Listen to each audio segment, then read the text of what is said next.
बघा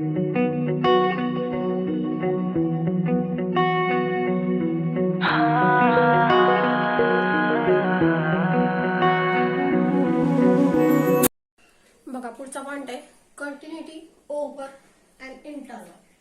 आपण आतापर्यंत जी एक्झाम्पल बघितली ती एका पर्टिक्युलर पॉइंटला फंक्शन कंटिन्युअस आहे की नाही चेक केलं होतं. x = 2, x = π/4. आता आपल्याला टोटल इंटरवल मध्ये फंक्शन कंटिन्युअस आहे की नाही चेक करायचं. So let a b an open interval. एक ओपन इंटरवल आपण कन्सिडर केला a b. If for every x belongs to a b, या ए बी मधला, आता हा आपण जर ओपन इंटरवल कन्सिडर केला असेल, आता ओपन इंटरवल म्हणल्यावर एक्स ची व्हॅल्यू ए येणार नाही, बी येणार नाही, या मधल्या सगळ्या येणार आहे. मग या ओपन इंटरवल मधल्या सगळ्या एक्सला इफ फंक्शन इज कंटिन्युअस, जर ते फंक्शन कंटिन्युअस झालं तर ते फंक्शन त्या टोटल इंटरवल मध्ये कंटिन्युअस असतं. म्हणजे या ओपन इंटरवल मधल्या प्रत्येक पॉइंटला फंक्शन कंटिन्युअस असेल तर आपण म्हणणार की ते फंक्शन या अख्ख्या ओपन इंटरवल मध्ये कंटिन्युअस असतं. किंवा उलट, हे फंक्शन जर या ओपन इंटरवल मध्ये कंटिन्युअस असेल तर ते त्या ओपन इंटरवल मधल्या सगळ्या पॉइंटला कंटिन्युअस असेल. फॉर एक्झाम्पल आपण 2 to 5 असा इंटरवल घेतला. हा आपला इंटरवल आहे. एक्स ची व्हॅल्यू 2 येणार नाही, 5 येणार नाही, पण 3 येणार, 4 येणार किंवा हे मधले सगळे पॉइंट येणार. मग जर आपण असं म्हटलं की function is continuous on this interval, then it is continuous at every point of this interval. Means function is continuous at x = 3, x = 4, x = 3.5, so on, like this. And reverse, if function is continuous on this interval at every point of this interval, then it is continuous on this open interval 2, 5. दोन्हीकडनं आपल्याला ते example सोडवताना लागतो. आता याच्यावर आपण example बघणार आहे. बघा एक्झाम्पल आहे if f(x) = √2 + sin x - √3 upon cos²x for x is not equal to π/2, it's continuous at x = π/2, then find f of π/2. आता आतापर्यंत आपण एक्झाम्पल सोडवली होती. बघा जर फंक्शन दिलं असेल तर एखाद्या पर्टिक्युलर पॉइंटला आपण कंटिन्युटी चेक केली होती. म्हणजे काय केलं होतं, फॉर एक्झाम्पल असंच फंक्शन जर असेल तर आपण limit x tends to π/2 f of x काढला आणि f ऑफ π/2 काढला. जर या दोन्ही व्हॅल्यू सेम आल्या, सपोज आपण म्हणूयात 5 आल्या, तर आपण काय म्हणतो की limit x tends to π/2 f of x = f of π/2 आणि म्हणून फंक्शन काय होतं तर कंटिन्युअस होतं. आता उलट दिलंय बघा तुम्हाला की हे फंक्शन कंटिन्युअस आहे x = π/2. मग हे फंक्शन कंटिन्युअस आहे म्हणजेच limit x tends to π/2 f of x = f of π/2 असणार. बरोबर आहे ना, कारण आपण आतापर्यंत हे सोडवलं, मग हे सोडवलं, मग हे सोडवलं. आता उलट जायचंय. आपल्याला दिलंय की function is continuous at x = π/2. मग फंक्शन जर कंटिन्युअस असेल तर त्याच्या लिमिटची व्हॅल्यू आणि f ऑफ π/2 सेम असेल. बरोबर, मग त्याच्यावर आपल्याला ही व्हॅल्यू काढायची. हे आपण सोडवायचं काय तर हे लिमिट काढायचं आणि लिमिटची व्हॅल्यू म्हणजेच ही व्हॅल्यू असणार आहे. का तर फंक्शन कसं आहे कंटिन्युअस आहे. मग आता ते लिहिणार कसं बघा आपण.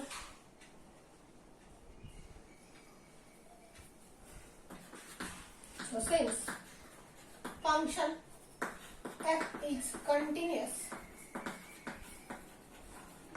at x = π/2, x ची किंमत π/2 असताना फंक्शन कसं आहे तर कंटिन्युअस आहे.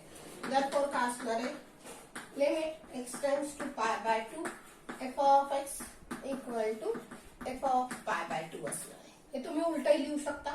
म्हणजेच काय झालं that is f of π/2 = limit x tends to π/2 f of x किती आहे आपला तर √2 + sin x - √3 upon cos²x.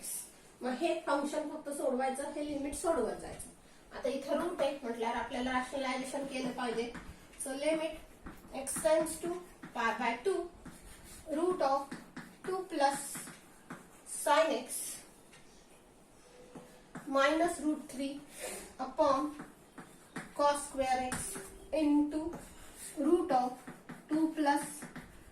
Sign x plus √3 upon √2 plus sine x plus √3 अंशाचं रॅशनलायझेशन केलं.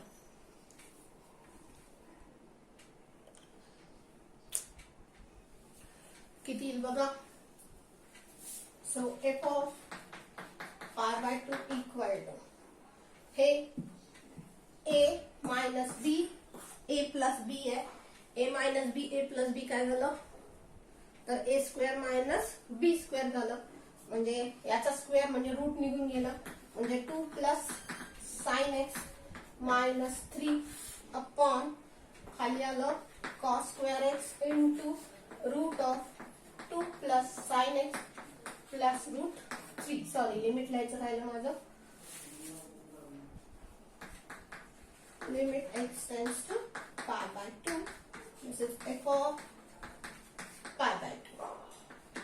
So limit x tends to π/2. आता 2 मायनस 3 म्हणजे किती होणार तर -1 होणार. म्हणजे हे झालं -1 plus sine x upon cos square x into √2 plus sine x plus √3. यातून मायनस कॉमन काढूयात बघा. So limit x tends to π/2 minus common काढलं तर 1 मायनस साइन एक्स होईल. आणि खाली हे जे कॉस स्क्वेअर आहे हे कॉस स्क्वेअर आपण असं लिहूया 1 minus sine square x into √2 plus sine x plus √3.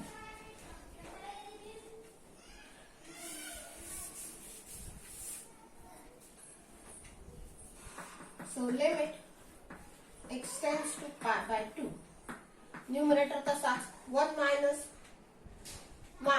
Sine x आणि बाहेरचा कॉमन काढलेला मायनस. आता याचे फॅक्टर पडतील बघा. 1 मायनस साइन एक्स आणि 1 प्लस साइन एक्स. आणि पुन्हा पुढचा फॅक्टर आहे आपला √2 plus sine x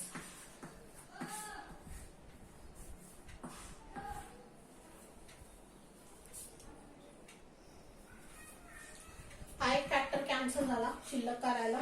-1 upon 1 plus sine x into √2 plus sine x plus √3. आता याच्यामध्ये x ची किंमत डायरेक्ट ठेवून द्यायची म्हणजे आपल्याला किंमत मिळेल. So -1 upon 1 plus sine x किती येणार π/2 येणार. आणि √2 प्लस साइन एक्स येणार π/2 plus √3. So this f of π/2 किती असेल बघा. -1 अपॉन 1 प्लस साइन π/2 किती असतो 1. आणि हे येणार 2 plus 1 plus √3.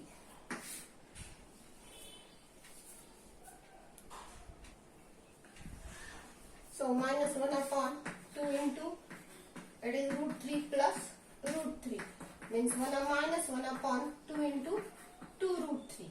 So your answer is -1 upon 4 √3. म्हणजे f of π/2 ची व्हॅल्यू किती आली तर -1 upon 4 √3. So therefore f of π/2 this is -1 upon 4 √3.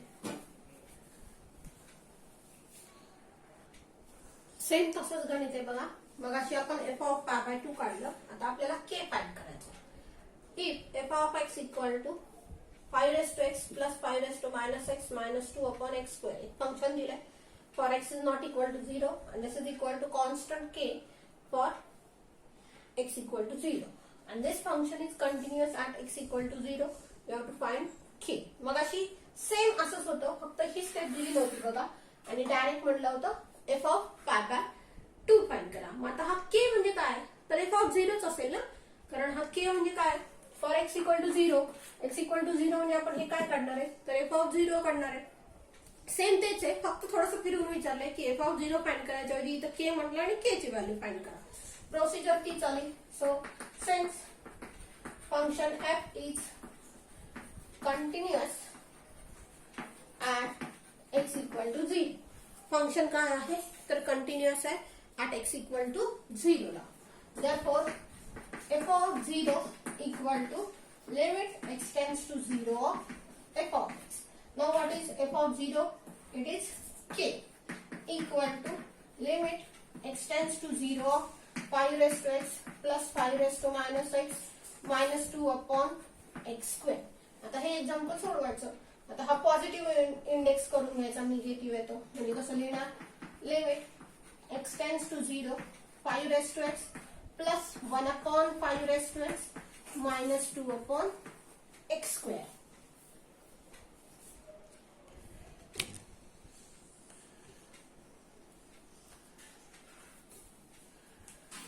आता अंशस्थानी आपल्याला एलसीएम काढायचा आहे. So limit x tends to 0 LCM किती आला 5 raised to x वर किती येईल याने याला मल्टिप्लाय केलं 5 raised to x चा स्क्वेअर प्लस 1 आणि minus 2 into 5 raised to x upon पुन्हा आहे x square. So limit x tends to 0. आता या हा मेन छेद आहे, छेदाचा रेसिप्रोकल करायला लागेल आपल्याला म्हणजे किती येईल बघा 5 raised to x चा square minus 2 into 5 raised to x आणि प्लस 1 करूयात आणि या दोघांचा गुणाकार म्हणजे आपला डिनॉमिनेटर होणार. So 5 raised to x into x square. This is your new denominator. Now what is this? Limit x tends to 0. This is 5 raised to x minus 1 whole square. See, a minus b whole square आहे हा. 5 raised to x चा square झाला plus 1 चा square झाला आणि middle term आली minus 2 into 5 raised to x upon हा x square इकडे दिल्या आणि हा 5 raised to x थोडासा पलीकडे दिल्या. आता हे काय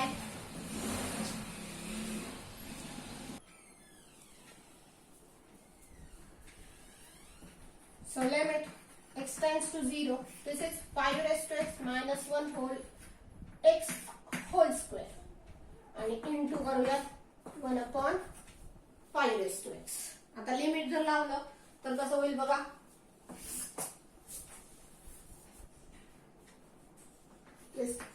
k equal to limit x tends to 0. Sorry separate केलं तर काय होईल limit x tends to 0 5 raised to x minus 1 upon x चा स्क्वेअर into 1 upon limit x tends to 0 5 raised to x. So k equal to किती आला याची value आली log of 5 चा स्क्वेअर into 1 upon 5 raised to 0. 5 raised to 0 किती येणार बघा 1. So this is log of 5 whole square into 1 upon 1. So log of 5 whole square. This is value of k.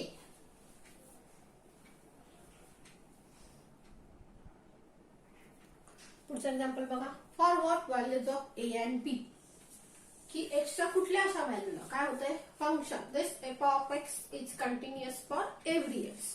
प्रत्येक x च्या व्हॅल्यूला फंक्शन कंटिन्युअस होईल अशा a आणि b च्या कुठल्या व्हॅल्यूज असतील. आता फंक्शन काय दिलंय बघा तर f of x equal to ax plus 2b plus 18 x is less than equal to 0 and it is x square plus 3a minus b for 0 is less than x is less than equal to 2 and it is 8x minus 2 for x is greater than 2.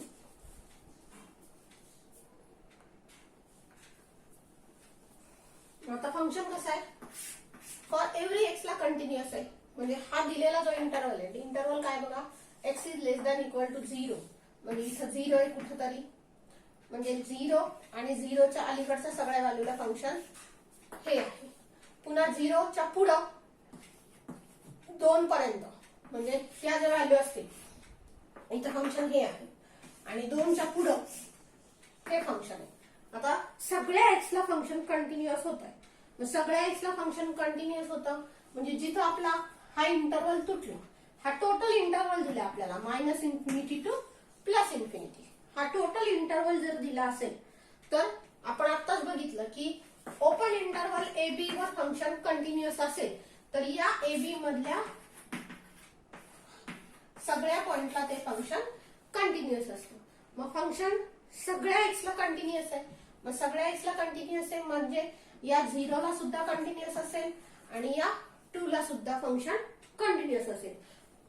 हे number कुठले शोधायचे जिथं आपला हा interval break झाला. Break कुठे झाला 0 आणि 2 ला. ते 2 नंबर शोधायचे. त्या 2 नंबरला सुद्धा फंक्शन काय झालं कंटिन्युअस झालं. मग आता आपल्याला हेच लिहायचंय. Since function is continuous at every x. Function कसं आहे तर कंटिन्युअस आहे प्रत्येक x ला. Therefore, it is continuous at x equal to 0 and x equal to 2. त्यामुळे काय झालं ते कंटिन्युअस झालं x इक्वल टू 0 आणि x इक्वल टू 2 ला पण. मग आता आपण 0 ची कंटिन्युटी चेक करूया. So continuity at x equal to 0 हे आपण चेक करणार आहे. मग आता फंक्शन 0 ला कंटिन्युअस आहे म्हणजे 0 चं लेफ्ट लिमिट राईट लिमिट आणि f ऑफ 0 सेम असेल.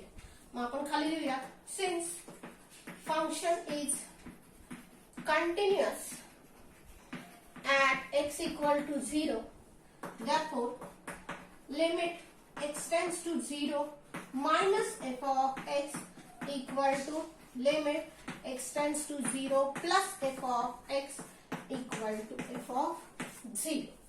फंक्शन 0 ला कंटिन्युअस आहे त्यामुळे त्याचं लेफ्ट लिमिट राईट लिमिट आणि f ऑफ 0 सेम असेल. मग आता याचा आपल्याला वापर करायचा आहे बघा. 0चं लेफ्ट लिमिट काढायचं म्हणजे limit x tends to 0 minus आहे. 0 मायनस म्हणजे x ची व्हॅल्यू 0 पेक्षा कमी आहे म्हणजे फंक्शन कुठलं घेणार हे घ्यायचं.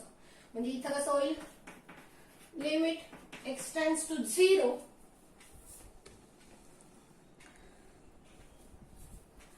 आणि फंक्शन येणार ax plus 2b plus 80 equal to.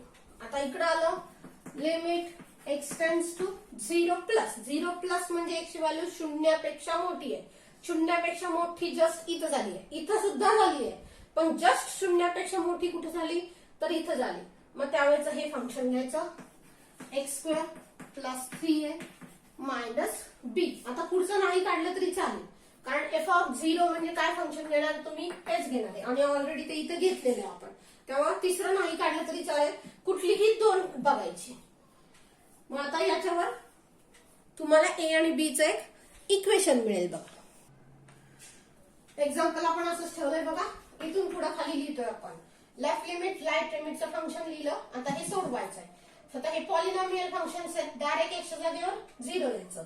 So a into 0 plus 2b plus 18 equal to इकडे किती आला तर x ची किंमत झाली 0 म्हणजे 0 चा square plus 3a minus b म्हणजे इथं हे 0 झालं म्हणजे 2b plus 18 equal to 3a minus b.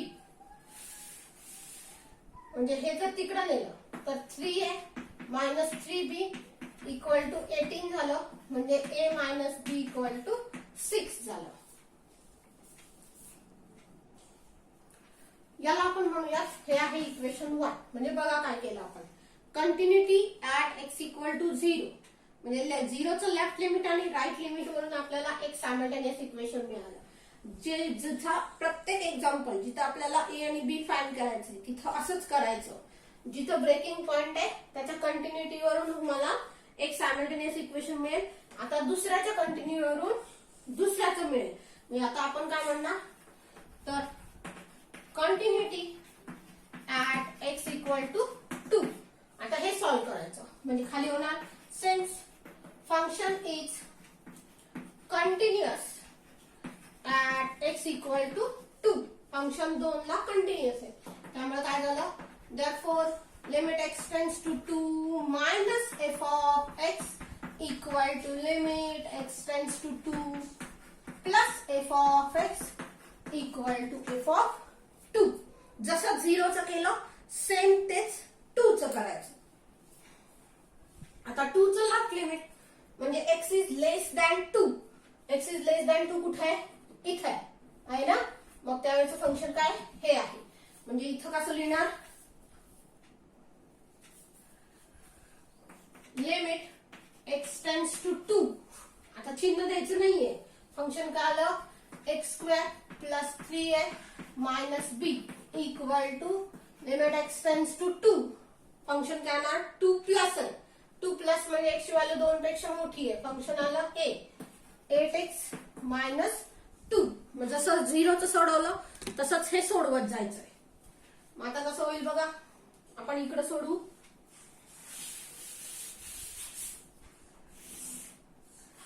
Polynomial functions आहेत. x च्या जागेवर 2 लिहा म्हणजे किती येईल? 2 चा square plus 3a minus b equal to 8 into 2 minus 2. So this is 4 plus 3a minus b equal to हे झाले 8 दुने 16 वजा 2 म्हणजे झाले 14. So 3a minus b equal to 10. हे आपल्याला 2 नंबरचं इक्वेशन मिळालं. आता ही 2 सायमल्टेनियस इक्वेशन सोडवायची. हे एक आणि तो म्हणजे खाली होणार सॉल्विंग 1 and 2. a काय? a minus b equal to 6 आणि 3a minus b equal to 10. So subtracting 2 from 1. दुसरा मायनस करतोय म्हणजे याची चिन्ह बदलणार आहे. म्हणजे हे मायनस झालं, हे प्लस झालं, हे मायनस झालं म्हणजे किती आले? -2 आहे. b कॅन्सल झाला इक्वल टू -4 म्हणजे a किती आला? 2 आला. मग ही a ची व्हॅल्यू 1 मध्ये ठेवूया. So put a equal to 2 in 1. ती a ची व्हॅल्यू 1 मध्ये ठेवली तर किती येईल बघा.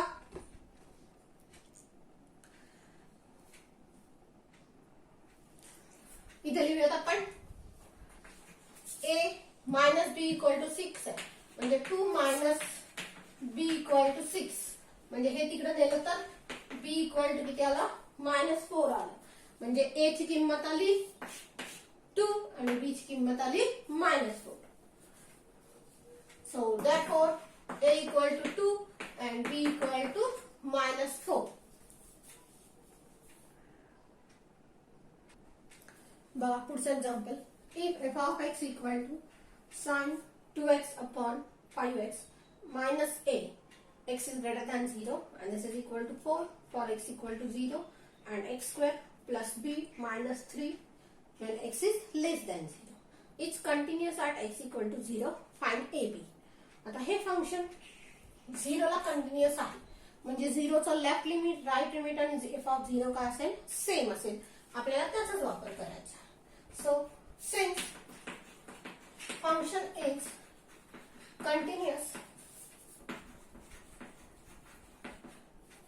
at x equal to 0, since function continuous आहे. आता इथे फक्त एकच पॉइंट आहे. आधीच्या एक्झाम्पल मध्ये बघा तर आपल्याला इंटरवल मध्ये दिला होता पण आपल्याला 0 आणि 2 या दोन्हीची कंटिन्युटी चेक करायला लागली. आता मात्र फक्त एकाचीच करायची आहे. So function is continuous. therefore limit x tends to 0 minus f of x equal to limit x tends to 0 plus f of x equal to f of 0. मग आता बघा limit x tends to 0 minus म्हणजे x ची value कशी आहे? 0 पेक्षा लहान आहे. 0 पेक्षा लहान म्हणजे फंक्शन कुठलं आलं? तर हे आलं. So limit x tends to 0 of x square plus b minus 3 equal to limit x tends to 0. बघा limit x tends to 0 plus आहे. प्लस म्हटल्यावर x ची व्हॅल्यू 0 पेक्षा मोठी आहे म्हणजे फंक्शन इथलं आलं. म्हणजे तुम्ही काय लिहिणार? sin 2x upon 5x minus a आणि इक्वल टू f of 0 किती दिलाय तुम्हाला? तर 4 दिलाय. आलं. आता हे थोड्या वेळ तसंच ठेवूयात आपण. लेफ्ट लिमिट इकडचं मात्र आपल्याला थोडंसं सिम्प्लिफाय करावं लागेल. बघा sin 2x अपॉन किती पाहिजे? तर 2x पाहिजे इंटू हा 2 अपॉन 5 आला. आता 2 अपॉन 5 कसा आला बघा. साइन 2x अपॉन जेवढं पाहिजे तो 2x लिहिला, पण डिनॉमिनेटरला 2 नव्हता म्हणून तो न्यूमरेटर मध्ये लिहिला. झाला 2 2 कॅन्सल. आता डिनॉमिनेटर मध्ये कोण पाहिजे? 5 पाहिजे म्हणून तो खाली लिहिला. मायनस ए नंतर लिहायचं आणि इक्वल टू 4. आता हे पॉलिनॉमियल फंक्शन आहे. पॉलिनॉमियल फंक्शन म्हणजे एक्स ची व्हॅल्यू सरळ सरळ तिथं ठेवायची. एक्स ची व्हॅल्यू 0 ठेवली तर हे 0 square plus b minus 3 equal to, याला लिमिट लावलं याची किंमत झाली 1 into 2/5 minus a equal to 4. आता पुढे कसं होईल बघा. इथं किती झालं तर बी मायनस 3 इक्वल टू, इकडे आलं 2/5 मायनस ए इक्वल टू 4. आता आपल्याला ए आणि बी च्या किमती काढायच्या, त्यामुळे आपण करणार काय तर हे आणि हे इक्वेट करणार आणि हे दोन इक्वेट करायचे. So since b minus 3 equal to 4, so b equal to किती झाला तर 7 झाला. आणि परत खाली कसं झालं, since 2/5 minus a equal to 4, so a equal to किती होईल बघा. हा ए मायनस आहे तो इकडे न्यायला लागेल म्हणजे 2/5 मायनस 4 किती होईल बघा. हे 5 चौक 20 झाले. 20 म्हणजे हे 2 मायनस 20/5 झाले म्हणजेच मायनस 18/5 म्हणजे ए ची किंमत किती आली minus 18/5. So therefore a equal to minus 18/5 and b equal to 7 असं आपलं उत्तर आलं.